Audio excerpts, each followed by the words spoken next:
As one of the three key witnesses to the apparitions of Our Lady at Fatima, Sister Lucia held the secrets many longed to uncover. In 1941, she revealed that the Fatima secret had three parts. While the first two were made public, the third remained hidden, sealed in a letter delivered to Rome in 1957, with instructions to reveal it by 1960. Yet the Vatican chose silence, and the mystery deepened. In 1957, Sister Lucia gave her last public interview to Father Augustine Fuentes. After that, she vanished from public view, never speaking freely again. Today, we finally revisit her last words before the silence began. The 45-year silence.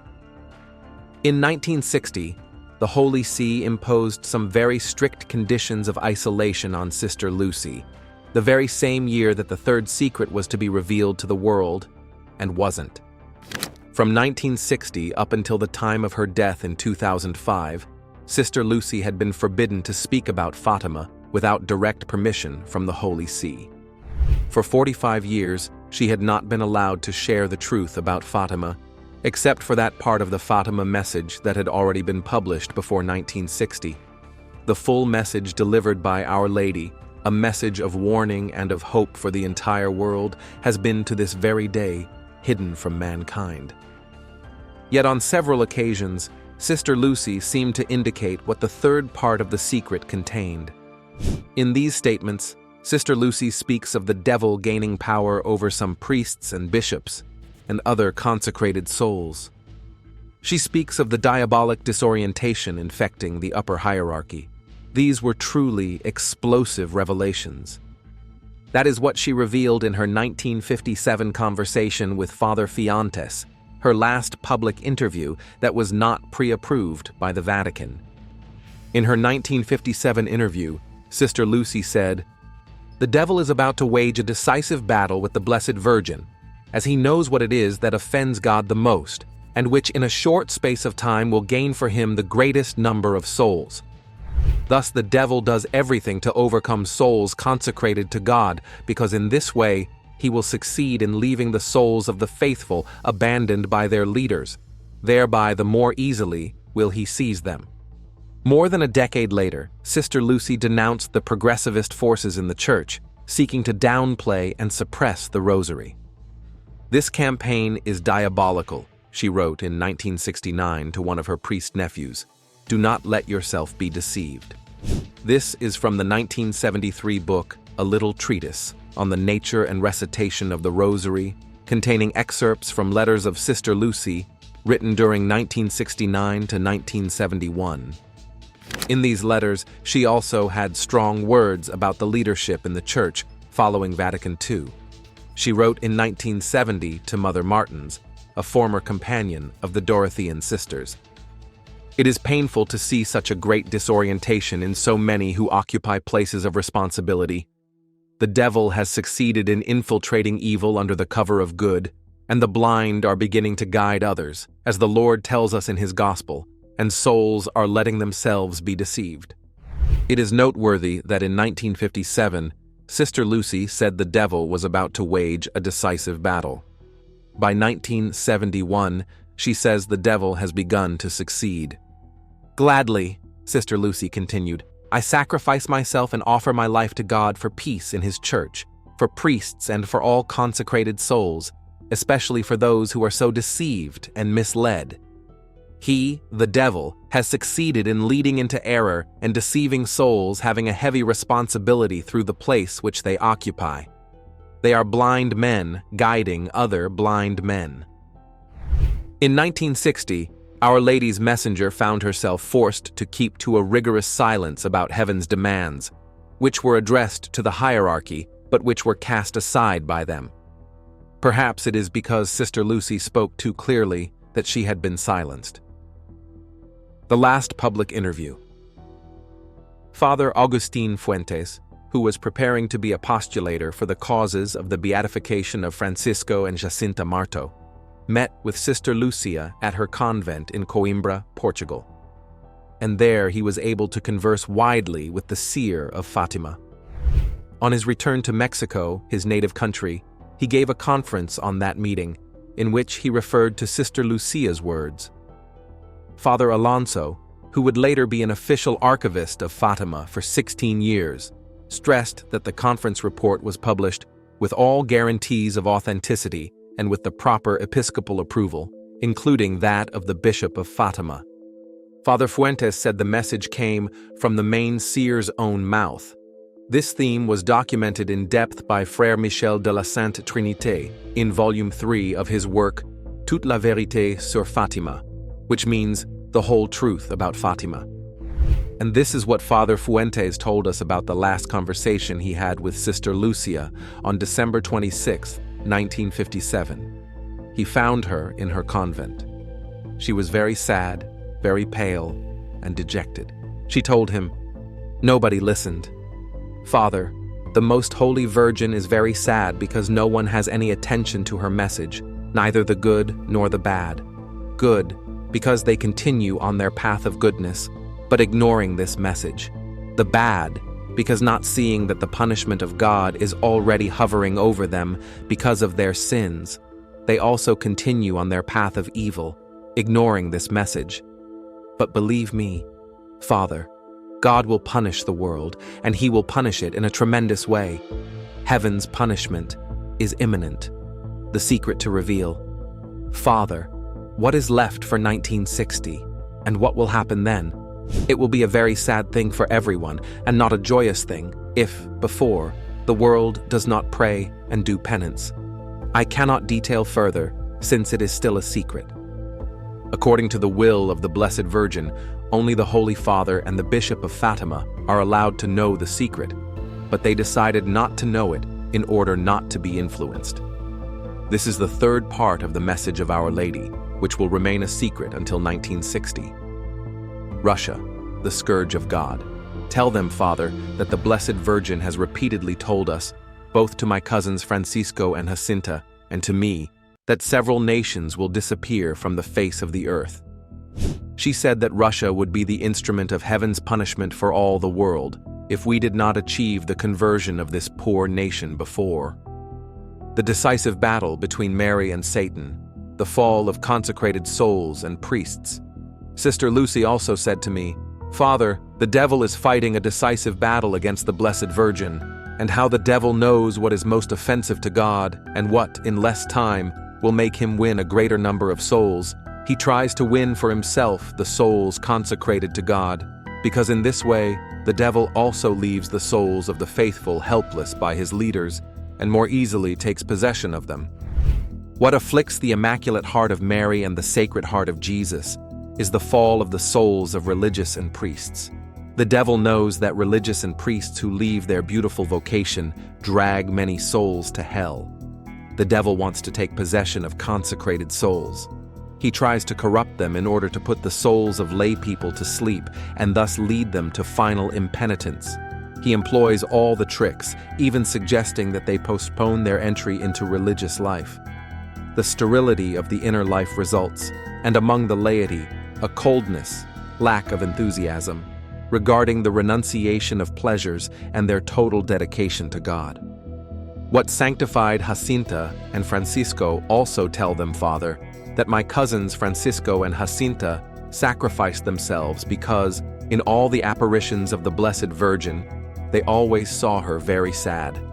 She never smiled at us. This sadness, this anguish that we noticed in her, penetrated in our souls. This sadness is caused by offenses against God and the punishments that threaten sinners. And so we children, not knowing what to do, invented various ways to pray and make sacrifices. Another thing that sanctified these children was to have a vision of hell. Sister Lucy's mission. Father, this is why my mission is not to point out to the world the material punishments that will certainly come if the world does not pray and sacrifice before. No, my mission is to point out to everyone the imminent danger in which we are losing our souls for all eternity if we persist in sin. The urgency of conversion. Sister Lucia also said to Father Augustine Fuentes, "Lord Father, we must not wait for the appeal from the Holy Father to come from Rome to do penance. Nor should we expect this call for penance to come from our bishops in our dioceses, nor of religious congregations. No, our Lord has used these means many times, and the world has not paid attention. This is why now it is necessary for each of us to begin to reform ourselves spiritually. Your soul, as well as helping to save all the souls God has placed in your path. The devil does everything in his power to distract us and take away the love of prayer. We will all be saved, or we will all be condemned." Sister Lucia continued, "Father, the Blessed Virgin did not tell me that we are in the last times of the world, but she made me understand for 3 reasons." Sister Lucia rewound, "The first reason is that she told me that the devil is fighting a decisive battle against the Blessed Virgin. And a decisive battle is the final battle in which one side will win and the other side will suffer defeat. Now we must choose our side. We are either for God or we are for the devil. There is no other possibility." The last remedies. The second reason is that she told my cousins, as well as me, that God is offering the last 2 remedies to the world. They are the rosary and devotion to the Immaculate Heart of Mary. They are the last 2 remedies, which means that there will be no others. Sin against the Holy Spirit. The third reason is that in the plans of divine providence, God exhausts all other remedies before punishing the world. But when he sees that the world pays no attention, then, as we say in our imperfect way of speaking, he offers the last fear of salvation, his most holy mother, with right fear. And it is with right fear, because if we despise and repel this last means, we will have no more forgiveness from heaven, because we will have committed a sin to which the gospel calls sin against the Holy Spirit. This sin consists in openly rejecting, with full knowledge and consent of the act, the salvation that he offers to us. Let us remember that Jesus Christ is a very dedicated Son, and that does not allow us to offend and despise his most holy mother. The infamous third secret. Beginning that same year with her last public interview, which means in 1957, the Holy Office, later the Congregation for the Doctrine of the Faith, ordered that all of the writings of Lucia, including the secret in custody of the Bishop of Liria, be sent to Rome. On top of that, nearly 2 years later, on July 2, 1959, the Diocese of Coimbra issued a shocking denial of the words Lucia allegedly said in the interview with Father Fuentes, after they had been translated into multiple languages and were already published around the world, claiming in the name of Senior Lucia that no such words were ever spoken by her. Father Fuentes was subsequently removed from his position as postulator for the causes of saints, Francisco and Jacinta. One hardly needs to be an aficionado of so-called Fatimist conspiracy theory to agree that this turn of events was odd, to say the least. 9. This is particularly true if one considers that nothing in the interview reported by Father Fuentes cannot be found elsewhere in Senior Lucia's letters and memoirs, many of which were written later, and all of which are accepted as authentic. Stranger still is the fact that the publication of the interview was approved by the Bishop of Leiria Fatima, Monsignor da Silva, the same who gave the Fatima apparitions the official approval of the Church on October 13, 1930. Moreover, the time lapse of 2 years between the time that the interview took place and the official reaction of the Diocese of Coimbra suggests, even to the most sober mind, at least some form of intervention from a higher authority in the Church. In a story that is well known, Pope John XXIII chose not to reveal the third secret of Fatima, which was in his possession in 1960, and Pope Paul VI made the same decision in 1963. In the 1980s, before the third secret of Fatima had been officially revealed, Father Michel de la Sainte Trinité hypothesized, based on public and/or published statements of those who knew something of the content of the secret, including, of course, Lucia herself, that the third secret of Fatima was something like the following. While in Portugal, the dogma of the faith will always be preserved, in many nations, perhaps in almost the entire world, the faith will be lost. The pastors of the church will fail gravely in the duties to their office. Because of their fault, consecrated souls and the faithful will allow themselves to be seduced in great numbers due to ruinous errors spread everywhere. This will be the time of the definitive combat between the Virgin and the demon. A wave of diabolical disorientation will sweep the world. Satan will infiltrate even the highest summits of the church. Evil spirits will blind and harden the hearts of the pastors. Then God will leave them abandoned to themselves in punishment for their refusal to obey the requests of the Immaculate Heart of Mary. This will be the great apostasy announced for the last times, the false lamb, false prophet, who betrays the church for the benefit of the beast, according to the prophecy of the Apocalypse. Perhaps the secret announces also one or another of the prophesied chastisements from Scripture pertaining to the last times. Perhaps it evokes the persecution the Holy Father will have to suffer when he will return in order to confirm his brethren and finally obey Our Lady's requests. The opinion that the secret of Fatima would include some reference to a great apostasy or some sort of a crisis in the church was shared by many in the 1970s and 1980s, including the great Fatima historian and editor of Lucia's memoirs, Father Antonio Maria Martins, who wrote in 1974, "The reason that induced me to give this edition the title, The Secret of Fatima, in the memoirs and letters of Sister Lucia, was the sad fact of observing that, in spite of repeated denials from competent religious authorities, books and pamphlets of apocalyptic conjectures on the secret of Fatima continue to be printed, attributing words to Sister Lucia that she never wrote, nor even dreamed of.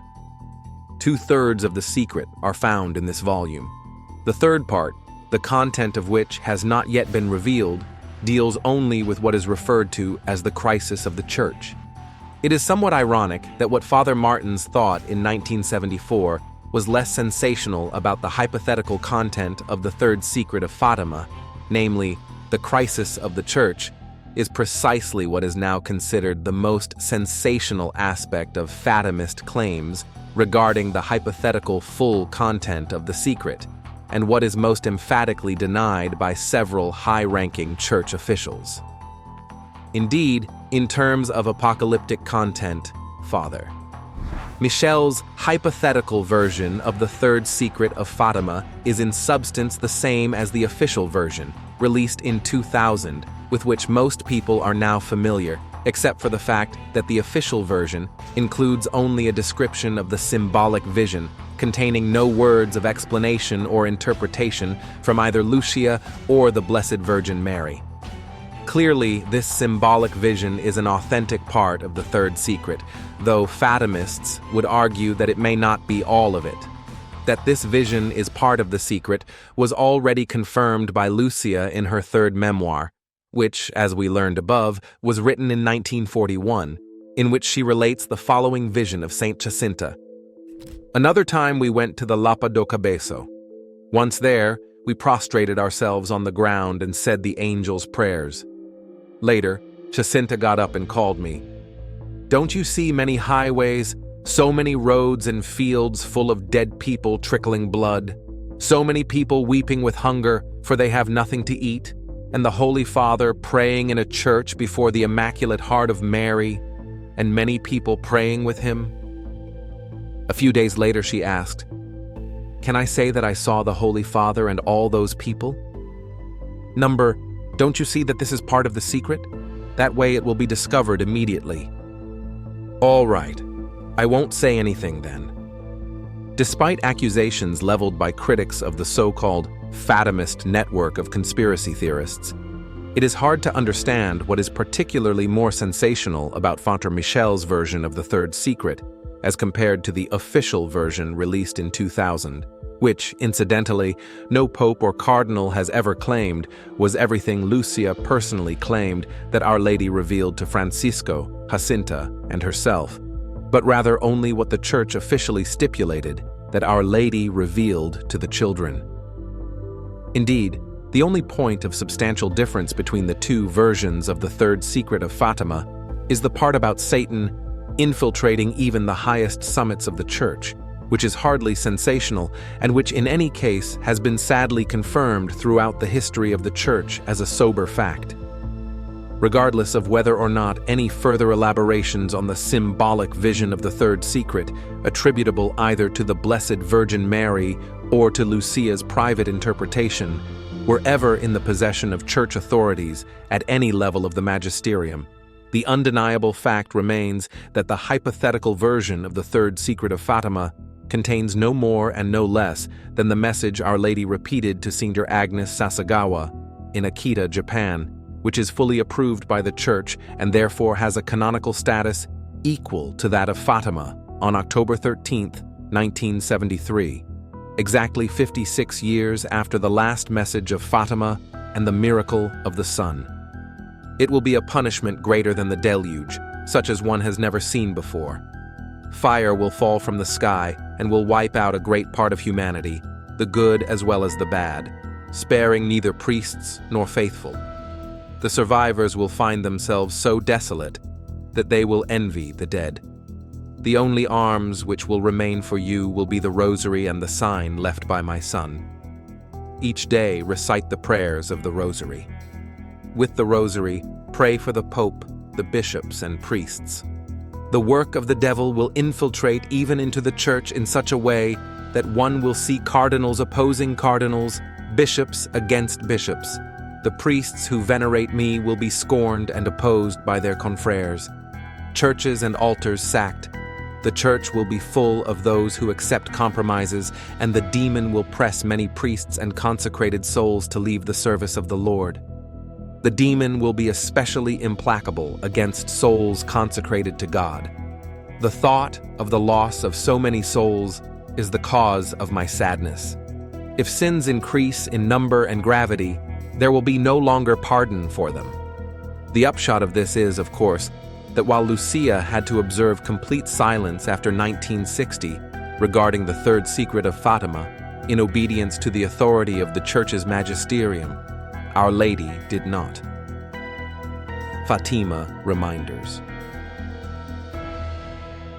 Sister Lucy said, "The two means for the salvation of the world are prayer and sacrifice." Little did Sister Lucia realize that she also shared major insights with important Fatima-grounded guidance in her books and some letters. As worries about today's times multiply, she would say now what she did then to the troubled society she already saw on the horizon. In the memorable moment of our Blessed Mother's first appearance to the three children at Fatima, let's look at 13 of Sister Lucia's many insights, counsels, advice, and warnings. On another 13th, April 13th, 1971, Sister Lucia went right to the point, writing her nephew, Father José dos Santos Valinhor, a Salesian superior in Portugal. It is indeed sad that so many are allowing themselves to be dominated by the diabolical wave that is enveloping the world, and they are so blind that they cannot see the error. The principal error is that they have abandoned prayer, and thus they have gone away from God, and without God, everything is lacking in them.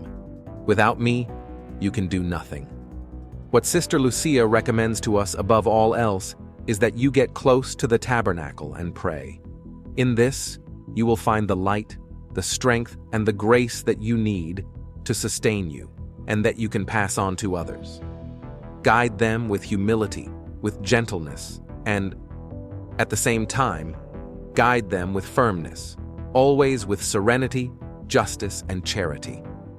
Never think of the time you spend in prayer as lost.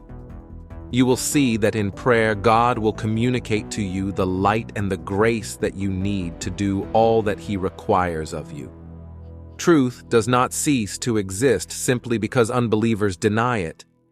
What was true yesterday remains true today and will still be true tomorrow, because Jesus Christ is the same yesterday and today and forever. In times such as the present, when the family often seems misunderstood in the form in which it was established by God, and is assailed by doctrines that are erroneous and contrary to the purposes for which the divine Creator instituted it. Surely, God wished to address to us a reminder of the purpose for which He established the family in the world. God entrusted to the family the sacred mission of cooperating with Him in the work of creation. This decision to associate His poor creatures with His creative work is a great demonstration of the fatherly goodness of God. It is as if He were making them share in His creative power, making use of His children in order to bring forth new lives which will flower on earth but be destined for heaven. Jesus also said, "Beware of false prophets who come to you in sheep's clothing, but inwardly are ravenous wolves." These false prophets are all those people surrounding us, trying to induce us to follow the wide road, to give free rein to our evil tendencies, caprices, vices, and disordered passions, all of which are contrary to God's law. They are the bad company that turns us aside from the right path of truth, justice, and charity. They are all those false prophets who deny the truths revealed by God, endeavoring to introduce new and erroneous doctrines in support of the disordered lives that they themselves wish to lead. The Lord gives us a rule by which to identify such people. You will know them by their fruits. Every sound tree bears good fruit, but the bad tree bears evil fruit. Every tree that does not bear good fruit is cut down and thrown into the fire. Thus you will know them by their fruits. These warnings must put us on our guard against ourselves and the maxims of the world around us. The only important thing for us is to do the will of God, be where He wants us to be, and do what He expects of us, always with the spirit of humility, conscious of the fact that we are nothing and that it is God who works through us and makes use of us to accomplish His work. In carrying out our everyday tasks, we must endeavor to be aware of God's presence. Call to mind that God and our angel guardian are close to us, see what we are doing, and in what frame of mind we are doing it. Hence, we must sanctify our work, our rest, our meals, our wholesome entertainment, as if they were an ongoing prayer. Knowing that God is present, it is enough to call Him to mind and from time to time say a few words to Him. I bless you, Lord, for your greatness and your goodness, for your wisdom, for your power, for your mercy, for your justice, for your love. This intimate and familiar converse with God transforms our work and our daily occupations into a true and abiding life of prayer, making us more pleasing to God and bringing down upon us extra special graces and blessings. All we have to do is to follow this word of life with faith. To follow it with faith, and also with the simplicity of a child, which, aware of its own helplessness, abandons itself in the arms of its father, where it rests and sleeps securely because it knows that its father will carry it safely, protect it, and lay it down to rest. And if it should happen to offend its father by disobeying one of his commands, it knows its father's heart and trusts in his love, and so runs to meet him, confessing its fault, confident of his forgiveness, and with the same confidence as before, throws itself into his arms. In God's eyes, we are all children. He is the father of the great human family. He rocks us all in the cradle of his providence and leads us all in the ways of love. Like children in their father's arms, confident of his infinite mercy, we shall know that our confidence will not be misplaced. The work of our redemption began at the moment when the Word descended from heaven in order to assume a human body in the womb of Mary. From that moment, and for the next 9 months, the blood of Christ was the blood of Mary, taken from her immaculate heart. The heart of Christ was beating in unison with the heart of Mary. And we can think that the aspirations of the heart of Mary were completely identified with the aspirations of the heart of Christ. Since we all need to pray, God asks of us, as a kind of daily installment, a prayer which is within our reach, the rosary, which can be recited either in common or in private, either in church in the presence of the Blessed Sacrament or at home. either when traveling or while walking quietly in the fields. A mother of a family can say the rosary while she rocks her baby's cradle or does the housework. Our day has 24 hours in it. It is not asking a great deal to set aside a quarter of an hour for the spiritual life, for our intimate and familiar converse with God. I believe that after the liturgical prayer of the holy sacrifice of the Mass, the praying of the Rosary, in view of the origin and the sublime nature of the prayers used in it, of the mysteries of the redemption which we call, and on which we meditate during each decade, is the most pleasing prayer we can offer to God, and one which is most advantageous to our own souls. If such were not the case, Our Lady would not have asked for it so insistently. Hence, in the message of Fatima, God calls on us to turn our eyes to the Holy Family of Nazareth, into which He chose to be born, and to grow in grace and stature, in order to present to us a model to imitate as our footsteps tread the path of our pilgrimage to heaven. Like millions of others, most of us had often wondered about the contents of the third secret of Fatima, which is more properly termed the third part of the secret of Fatima. When the Holy See released the text of the 83-year-old third secret on 2000, Christians over the world weren't the only surprised at its contents. Those who read the third secret of Fatima, except for the Vatican hierarchy, say that what it contained is much more than what the Vatican revealed in 2000. But has the third secret truly been fully revealed? Or is there still a mysterious truth hidden behind it? Could it be that what the Vatican disclosed is only a shadow of the real secret? Father Malachi Martin, the one who had direct access to this secret, now revealed the shocking truth was hid under the third secret of Fatima. What you have seen is not the truth. There has been so much controversy on the supposed third secret of Fatima from that 1917 Marian apparition in Portugal, when about 70,000 people, including atheists, witnessed the stupendous miracle of the dancing sun. The Vatican had released the alleged full text of the third secret with a 40-page commentary by then Cardinal Joseph Ratzinger, later to become Pope Benedict XVI, and an introduction by Archbishop Tarcisio Bertone. The document was released through the Congregation for the Doctrine of the Faith. The document noted that Pope John XXIII read the third secret in August 1959, but decided not to publicize it. Pope Paul VI made the same decision in March 1965. Soon after the attempt on his life on May 13, 1981, Pope John Paul II reread the secret and decided to consecrate the world to the Virgin Mary on June 7, 1981. Lone surviving Fatima visionary sister Lucia dos Santos allegedly confirmed that this consecration fulfilled the wishes of the Lady of Fatima.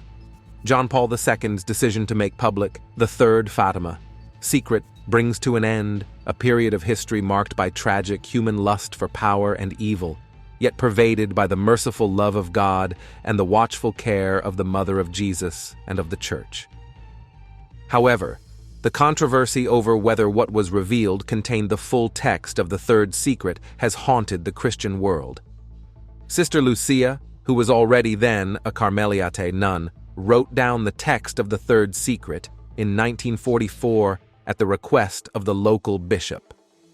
She wrote, "After the two parts which I have already explained, at the left of Our Lady and a little above, we saw an angel with a flaming sword in his left hand. Flashing, it gave out flames that looked as though they would set the world on fire. But they died out in contact with the splendor that Our Lady radiated towards him from her right hand. Pointing to the earth with his right hand, the angel cried out in a loud voice, 'Penance, penance, penance.' Still, some totally believe that what the Vatican had revealed was not the full third secret story. Howard D., former Philippine ambassador to the Vatican, said in a 1998 interview with Inside the Vatican magazine, Bishop Ito was certain Akita apparitions of the Blessed Mother in the early 1970s was an extension of Fatima, and that Ratzinger had personally confirmed to me that these two messages of Fatima and Akita are essentially the same. D was referring to the apparitions of the Blessed Mother in Akita, Japan, to Sister Agnes Sasagawa. There, the Blessed Mother said, "As I told you, if men do not repent and better themselves, the Father will inflict a terrible punishment on all humanity. It will be a punishment greater than the deluge, such as one will never seen before. Fire will fall from the sky and will wipe out a great part of humanity, the good as well as the bad, sparing neither priests nor faithful.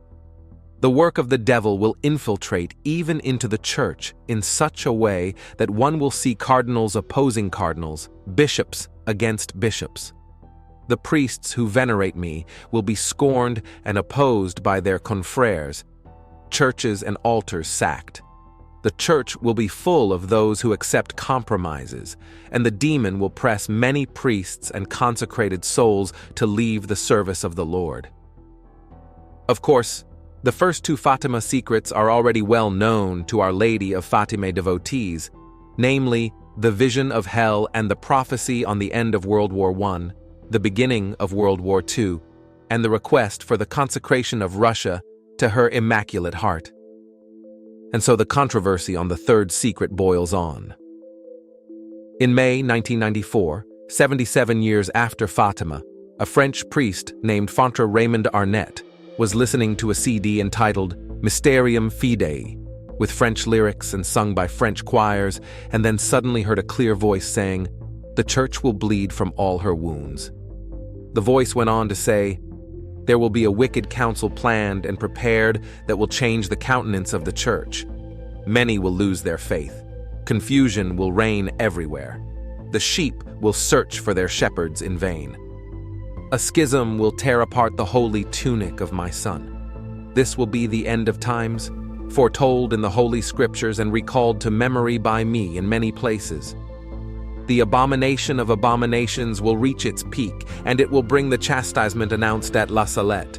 My son's arm, which I will not be able to hold back anymore, will punish this poor world, which must expiate its crimes," the voice said. It continued, "One will only speak about wars and revolutions. The elements of nature will be unchained and will cause anguish even among the best. The church will bleed from all her wounds. Happy are they who will persevere and search for refuge in my heart, because in the end, my Immaculate Heart will triumph." Then Father Arnett only heard one more sentence. "This is the third secret of Fatima."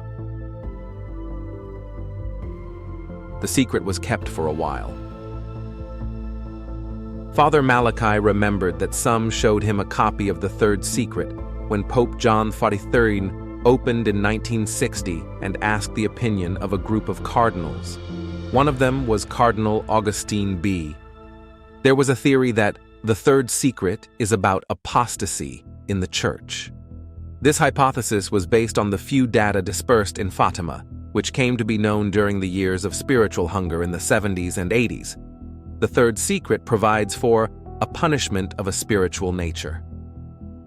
Speaking of this theory, Father Malachi replied, "Apostasy in the church forms the background or context of the third secret.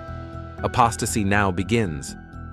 But the punishment envisaged for the secret is very real. Physical punishment is, and they are terrible." Before reading The Secret, he was asked to take an oath not to reveal, but he thought it should have been revealed, and that our Lord and Our Lady wanted it to be known. So he mentioned the third secret whenever he could. He spoke around him, giving maximum information about him, as well as the maximum number of tracks on him, without actually revealing the text. Then, very quickly, he cited a list of possible calamities and said that some of them were in the secret. Although the list included things like World War III, the Pope's death, and the 3 days of darkness, it was not particularly instructive because not all of the punishments were on the list, and not everything that was listed was part of the punishment.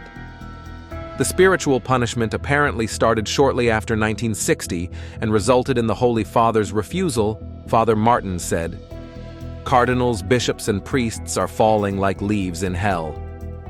Martin's warned us about the dark future when faith disappears in several countries and continents. Many of the elect will lose their faith. Things will be so bad that, if Our Lady does not intervene, no one will be saved. God will withdraw grace. Father Malachi told us that apostasy in the church was the background or context of the third secret, but he also said that this spiritual punishment was part of the punishment that God would inflict if Our Lady's orders were not obeyed. In this regard, he said a disturbing thing several times: God will withdraw grace. This seems to be a very difficult thing for God, such as sabotaging his own will that all men be saved and come to the full knowledge of the truth. Satan will gain power in the upper echelons of the church. Another part of the spiritual punishment that he mentioned several times was, Satan wants to gain power, even in the highest echelons of the church. The last pope will be under the control of Satan. Father Martin replied that this man would have a means of reading, or that he had been given the contents of the secret. However, he said that the quote was inaccurate, and that is because no one was authorized to quote the secret exactly. However, while the quote, "the last pope will be under Satan's control," is accurate, Father Martin changed the last two main components of that sentence. The last pope, he said, does not necessarily mean the last pope before the end of time, but the last pope of these times, and after the words, "under the control of Satan," it can have several meanings. Father Martin used to explain, when talking about exorcisms and demonic activities, there are several ways in which Satan can control a human being, partially or totally. The person may have sold the soul to the devil in exchange for a favor, or Satan can control these people and circumstances surrounding that person.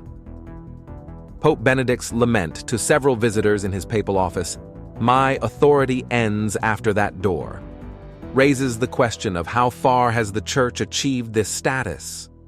We can see that spiritual punishment has been on the increase since 1960. This terrible punishment does not come without warning, he said, but only those who have been renewed in their hearts, and will probably be a minority, will recognize him for what he is and prepare for the tribulations that will follow. The best-kept secret of the 20th century. Secrecy breeds speculation, and much speculation was made as to the content of this third secret.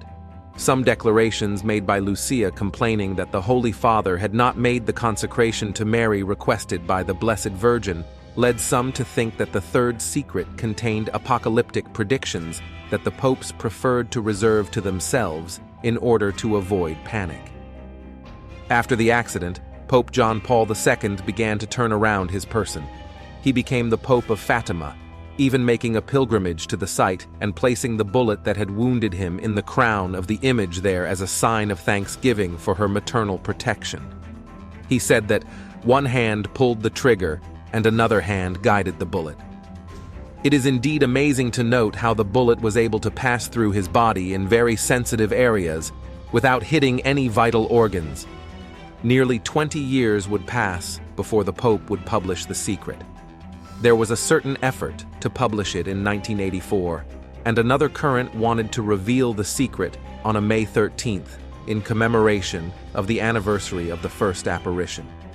As Russia was specifically mentioned in the first parts of the message, the collapse of the Soviet Union in 1991 led to fresh speculation. The angel's message asking for penance in order to avoid earthly catastrophes should be taken to heart. The message of Fatima is consistent with the message revealed in the third secret. Prayer and devotion to the Blessed Virgin should be coupled with penance. Mary can avert disasters because of her special relationship with her Son. The third secret is often associated with the assassination attempt against Pope John Paul II. He is thus identified as the bishop in white seen by the children. But the prophecy seems to be much greater than this. Perhaps the deeper lesson is that prayer and penance need to be practiced as the best possible protection against a general apostasy. Apostasy is the sin of denying the faith, and what was once a manner of escaping death from persecution has become almost a fad in many Western countries. It seems popular or cool to be unchurched and unaffiliated to organized religion. Curiously, the rise in apostasy has not ended the era of martyrs, for the 20th century has witnessed, on the contrary, a multiplication of martyrs, both clergy and laity. Russia itself proved to be a country rich in martyrs and persecution of the Christianity. The exhortation of the Blessed Virgin to prayer and penance has not been heeded sufficiently, and thus she has not been able to intervene as she would have liked. The conversion of Russia is still lacking. That's the heart of the question for people in the Fatima Challenge movement. They argue that the third secret of Fatima was a prophecy so traumatic and dire that several popes decided not to make it known to the faithful. And yet the text published in 2000 contained little more than an allegory about the Church's past struggles with 20th century ideologies. They say there's good reason to believe the third secret wasn't just about the Church battling outside forces, but about Satan working in the Church at the highest levels. Some have deduced that the secret foresaw the changes of the Second Vatican Council, especially in liturgy and ecumenical dialogue, as part of the great apostasy that church leaders refuse to acknowledge. Most recently, several of these die-hard Fatimists, as a Vatican official once described them, have suggested that the priestly sex abuse crisis in the Church is a clear sign of the crisis of faith and pastoral negligence prophesied, they say, by Mary at Fatima. The conference took place a few days before Pope Benedict XVI's visit to Fatima, and organizers went out of their way to invite the Pope and Vatican officials. None showed up. The Pope's Vatican aides consider the Fatimists a fringe element that is best ignored. Cardinal Tarcisio Bertone, the Vatican Secretary of State, has said one of the reasons the third secret was made public in 2000 was that people were spreading absurd theses about catastrophic events or heresy at the top levels of the Church. Cardinal Bertone, who was personally involved in the publication of the third secret, said he was puzzled that some still think the Vatican is hiding something. In 2006, an Italian journalist wrote a book titled The Fourth Secret of Fatima that laid out a Vatican conspiracy theory, prompting a new round of publicity. In 2007, Cardinal Bertone wrote his own book, The Last Visionary of Fatima, which reiterated the official version of the Fatima messages and secrets, and was based, he said, on long conversations with Carmelite sister Lucia dos Santos, the last of the visionaries to die. In TV appearances, the cardinal strongly denied theories of a Vatican cover-up. Pope Benedict was also personally involved in publishing the third secret. Cardinal Joseph Ratzinger, the Vatican's top doctrinal official, presented the text of the secret to the press and wrote a lengthy commentary about it. That news conference on June 26, 2000, is still memorable for Vatican journalists. The stage was set for the disclosure of a text that for decades was thought to be too disturbing to reveal, but instead, Cardinal Ratzinger began by deflating expectations and announcing that there was nothing apocalyptic. No great mystery is revealed, nor is the future unveiled, he said. He went on to give a theological framework to the apparitions and messages of Fatima, insisting that in the Church's tradition, prophecy is not like a film preview, but more like offering signs that can be useful for Christians. Cardinal Ratzinger said that was how to understand the third secret's vision of a bishop in white, who struggles up a hill amid corpses of slain martyrs and then falls dead after being shot by soldiers. Whether this bishop symbolized Pope John Paul II, who was shot and wounded on May 13, 1981, or a convergence of several 20th century pontiffs who helped the Church ward off the dangers, it doesn't mean someone must be killed, the cardinal said. That explanation still sticks in the craw of Fatimists, who say it deliberately removes the vision's apocalyptic scenario and lulls the faithful into a false sense of security. The Vatican's version, they say, suggests these problems are behind the Church, when in their view, the worst is yet to come. Father Nicholas Gruner, a Canadian priest who founded the Fatima Crusader magazine, has long maintained that Russia has yet to be consecrated to Mary, following the instructions of Our Lady of Fatima. Father Gruner said, "We haven't had the conversion of Russia by any stretch of the imagination. Not militarily, not morally. It's the largest abortion capital of the world. There's just no sign of conversion in any sense." That's another issue the Vatican is tired of dealing with. Church officials say Pope John Paul II in 1984 led the world's bishops in the consecration of Russia and the world.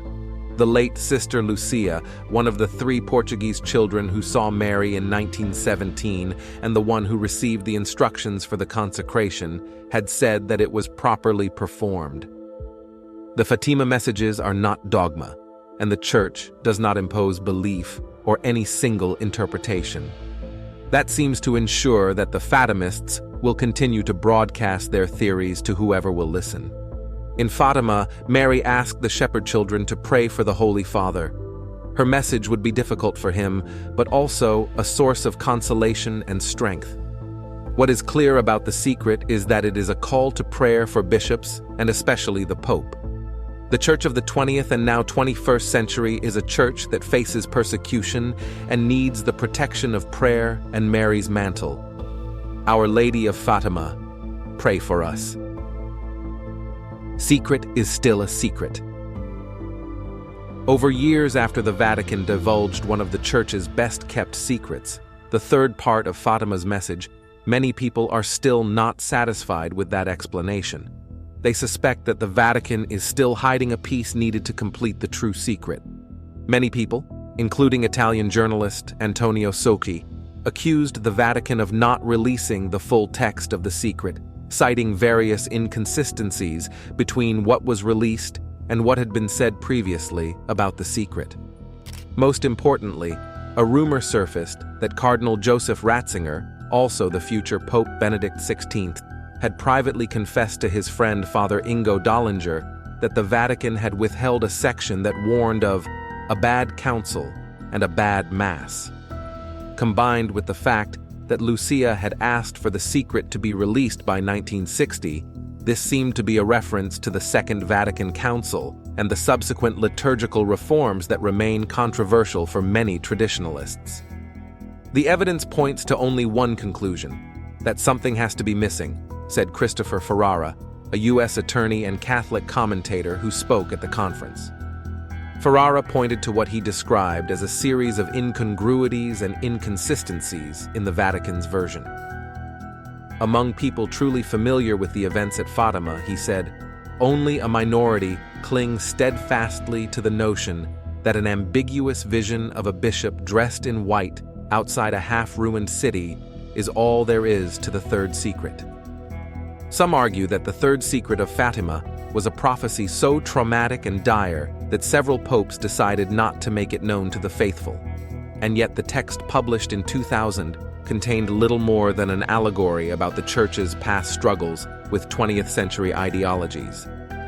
They say there's good reason to believe the third secret wasn't just about the Church battling outside forces, but about Satan working in the Church at the highest levels.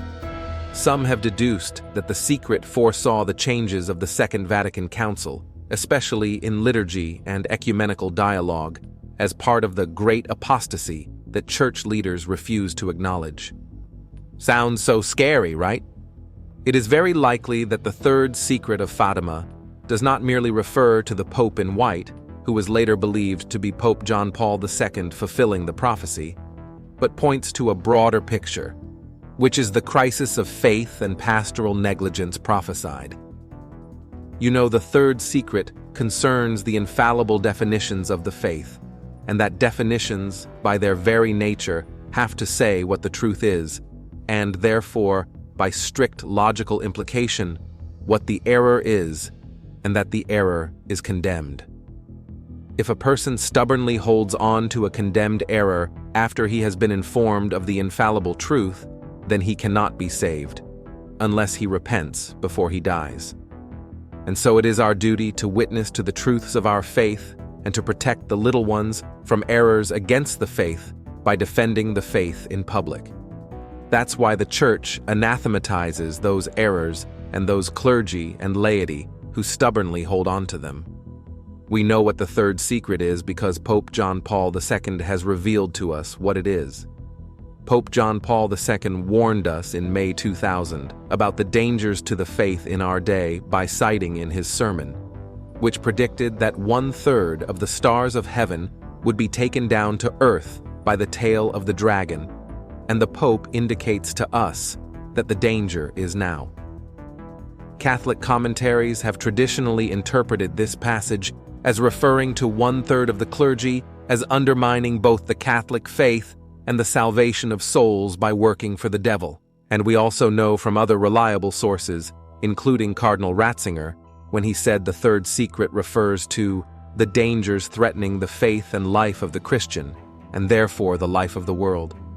We also know it from Father Malachi Martin, when Our Lady said, "In Portugal, the dogma of the faith will always be preserved." What do you think it means? It means that the dogma of the faith will not be preserved in various or many other parts of the world because the clergy and faithful are not adhering to the solemn definitions. The third secret concerns the undermining of the Catholic faith throughout Europe and possibly throughout much of the world. If the people adhered to the infallible definitions, they would retain the faith. To safeguard your Catholic faith, you need your own efforts to live a good Catholic life and to read solid Catholic material, to avoid bad books, magazines, TV programs, and to avoid also people who undermine your Catholic faith. But you also need grace. To obtain this grace, you must pray, especially the daily rosary. To avoid being confused, do not follow the false shepherds and the heretics who claim to speak to a deeper understanding of the gospel. If they followed the infallible definitions of the dogmas of the faith, the faithful would judge everything according to what is right and what is wrong, in the light of the gospel and of the infallible definitions that explain the gospel.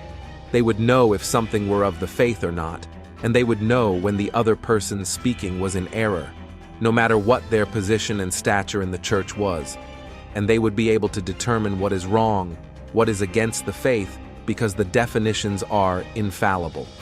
That is, they cannot fail. A pope can fail at times. At times, an ecumenical council can fail, a cardinal, a bishop, a priest, or a layperson can fail, but the solemn definitions of the pope alone, or the pope together with an ecumenical council, can never fail. This is what Our Lady of Fatima came to warn us about and to tell us what to do, to preserve our own souls and to preserve as many souls of the people around us as we can. And this is what the third secret is about in a few words. And we're on solid ground. Dollinger and Pope Benedict XVI, Holy See Press Office, issued a response that Pope Benedict XVI declares never to have spoken with Professor Dollinger about Fatima, clearly affirming that the remarks attributed to Professor Dollinger on the matter are pure inventions, absolutely untrue, and he confirms decisively that the publication of the third secret of Fatima is complete. And Cardinal Tarcisio Bertone has said one of the reasons the third secret was made public in 2000 was that people were spreading absurd theses about catastrophic events or heresy at the top levels of the church. Cardinal Bertone, who was personally involved in the publication of the third secret, said he was puzzled that some still think the Vatican is hiding something. In 2006, an Italian journalist wrote a book titled The Fourth Secret of Fatima that laid out a Vatican conspiracy theory, prompting a new round of publicity. In 2007, Cardinal Bertone wrote his own book, The Last Visionary of Fatima, which reiterated the official version of the Fatima messages and secrets, and was based, he said, on long conversations with Carmelite sister Lucia dos Santos, the last of the visionaries to die. In TV appearances, the cardinal strongly denied theories of a Vatican cover-up. Pope Benedict was also personally involved in publishing the third secret. Cardinal Joseph Ratzinger, the Vatican's top doctrinal official, presented the text of the secret to the press and wrote a lengthy commentary about it. That news conference on June 26, 2000 is still memorable for Vatican journalists. The stage was set for the disclosure of a text that for decades was thought to be too disturbing to reveal. But instead, Cardinal Ratzinger began by deflating expectations and announcing that there was nothing apocalyptic. "No great mystery is revealed, nor is the future unveiled," he said. He went on to give a theological framework to the apparitions and messages of Fatima, insisting that in the Church's tradition, prophecy is not like a film preview, but more like offering signs that can be useful for Christians. Cardinal Ratzinger said, "That was how to understand the third secret's vision of a bishop in white, who struggles up a hill amid corpses of slain martyrs and then falls dead after being shot by soldiers."